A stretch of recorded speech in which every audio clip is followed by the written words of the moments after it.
मिला है। Massive coordinate search operation इस वक्त इस अब्बास मैं आपको थोड़ा रोक रहा हूं। एक ब्रेकिंग न्यूज जो महाराष्ट्र के लिए इंपॉर्टंट है, क्योंकि महाराष्ट्रातले दोन पर्यटक या हल्ल्यामध्ये मृत्युमुखी पडल्याची दुःखद बातमी आपल्यापर्यंत येते। पहलगाममधल्या दहशतवादी हल्ल्यात महाराष्ट्रातील दोन पर्यटकांचा मृत्यू झाल्याची बातमी आलेली आहे। दिलीप डिसले आणि अतुल मोने असं मृत पर्यटकांचं नाव आहे। मुख्यमंत्री फडणवीस जम्मू काश्मीर प्रशासनातील वरिष्ठांच्या संपर्कात आहेत। या दहशतवादी हल्ल्यात महाराष्ट्रातले आपले दोन दिलीप डिसले आणि अतुल मोने यांनी जीव गमावलेत।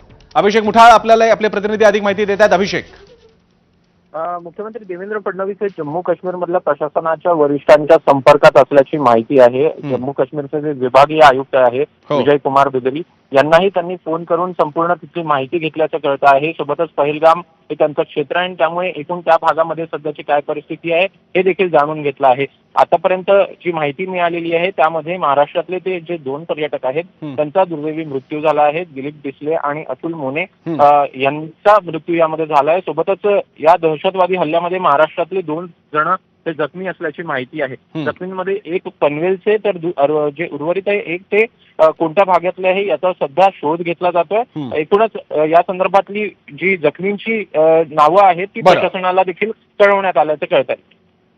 धन्यवाद अभिषेक, तुम्ही दिलेल्या माहितीबद्दल। ताजे अपडेट्स आपण वेळोवेळी घेत राहूयात। अतिशय दुःखद बातमी पहिली आलेली आहे। जम्मू काश्मीर मधल्या पहलगाम इथं झालेल्या दहशतवादी हल्ल्यात जे पर्यटक मारले गेले त्यामध्ये महाराष्ट्रातल्या 2 जणांची नावं समोर आलेली आहेत। 2 पर्यटक जखमी सुद्धा झालेले आहेत। पनवेलचे माणिक पटेल आणि एस भालचंद्रराव जखमी आहेत, मात्र त्यांची प्रकृती स्थिर आहे। मुख्यमंत्री फडणवीस जम्मू काश्मीर प्रशासनातील वरिष्ठांच्या संपर्कात आहेत। पुन्हा एकदा आपण येऊयात आपल्यासोबत अभिजित पाटिल जे राजाराणी ट्रॅव्हल्सचे प्रमुख आहेत आणि त्याचप्रमाणे अब्बास आपले प्रतिनिधी आपल्यासोबत आहेत। अब्बास, हम बात कर रहे थे ये कौन सी टेररिस्ट ऑर्गेनाइजेशन है, ये कौन सा गुट है जिन्होंने इस हमले की जिम्मेदारी ली है?